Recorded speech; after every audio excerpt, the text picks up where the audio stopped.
Rumah Hakim Kamozaro Waruwu, hakim yang menyidangi kasus korupsi yang terlibat Topan Ginting CS terbakar. Kebakaran terjadi saat rumah dalam keadaan kosong dan hakim tengah memimpin sidang tangan kanan Gubernur Sumatera Utara Bobi Nasution tersebut. Api menghanguskan kamar pribadi Hakim Kamozaro Waruwu di Jalan Pasar 2. Komplek Taman Harapan Indah Medan. Kebakaran terjadi sehari menjelang sidang tuntutan Akhirun Piliang, terdakwa kasus korupsi yang melibatkan anak buah Bobi Nasution, Topan Ginting. Belum diketahui pasti penyebab kebakaran, sejumlah sampel sisa kebakaran telah diambil untuk diperiksa di Mapolrestabes Medan.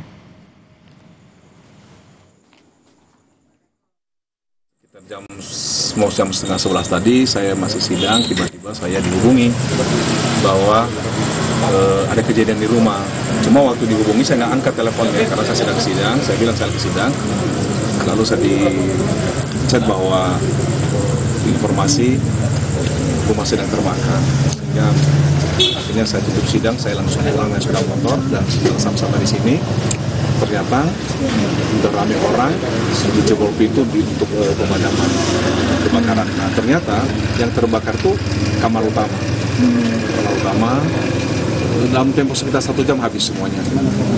Makanya saya nggak tahu apa penyebabnya, apakah korsleting listrik atau ada indikasi lain ya Pak? Iya, indikasi lain saya nggak tahu.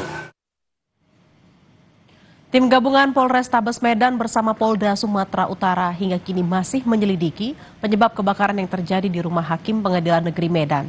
Olah TKP lanjutan sudah dilakukan, termasuk memeriksa beberapa ruangan lain di rumah yang terbakar.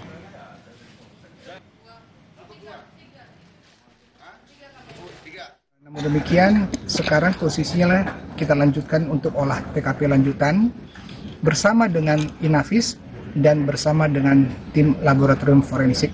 Kita akan melihat sumber apinya dan kita padukan dengan hasil olah TKP dan kita padukan dari hasil keterangan para saksi dan pemilik rumah.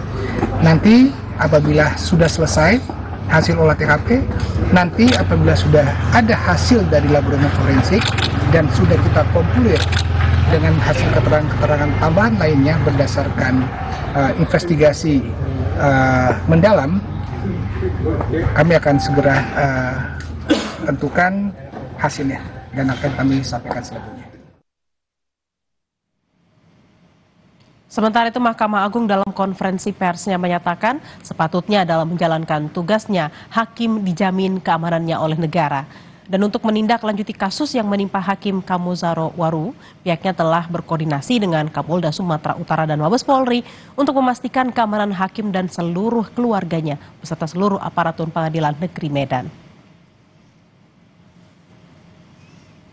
Kekuasaan kehakiman yang dilaksanakan oleh hakim merupakan amanah dari konstitusi Undang-Undang Dasar 45 dan pilar tegaknya negara hukum demokratis, sehingga sudah tepat dan sepatutnya hakim dalam melaksanakan tugasnya dijamin keamanannya oleh negara. Demikian juga kami insan peradilan, khususnya Korp Hakim seluruh Indonesia, kedukaan dan musibah yang dialami Hakim Dr. Kamozaro Waruwu SHMH adalah kesedihan bagi hakim seluruh Indonesia. Karena sejatinya hakim seluruh Indonesia adalah satu saudara. Bila mana seorang hakim mengalami penderitaan, maka menjadi kedukaan bagi hakim-hakim seluruh Indonesia. Arahan Ketua Mahkamah Agung telah melakukan koordinasi dengan Kapolda Sumatera Utara dan Mabes Polri, dengan Mabes Polri untuk memastikan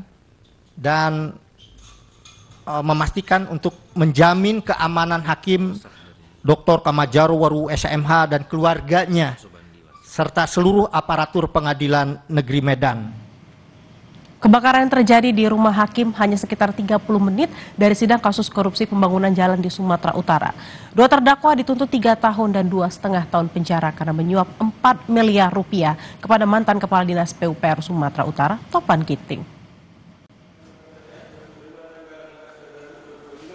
Sidang kasus korupsi pembangunan jalan dengan terdakwa Akhirun Piliang selaku Direktur PT Dalihana Tolo Group dan anaknya Raihan Dulasmi Piliang, Direktur PT Rona Namora, telah memasuki agenda tuntutan. Dalam persidangan, kedua terdakwa dituntut 3 tahun dan 2 tahun 6 bulan penjara. Keduanya telah terbukti melakukan suap sebesar 4 miliar rupiah kepada sejumlah pihak termasuk Kepala Dinas PUPR, Topan Ginting. Terdakwa 1, Muhammad Akhirun Piliang alias dengan pidana penjara selama 3 tahun. Dan pada terdakwa 2, Muhammad Raihan Dulasmi Piliang alias Raihan dengan pidana penjara selama 2 tahun dan 6 bulan. Sebelumnya, dalam persidangan majelis hakim yang diketuai oleh Kamozaro Waruwu, pernah menyebutkan agar jaksa menghadirkan Gubernur Sumatera Utara Bobi Nasution ke persidangan untuk memberikan kesaksian. Namun, jaksa KPK tidak pernah menghadirkan Bobi Nasution.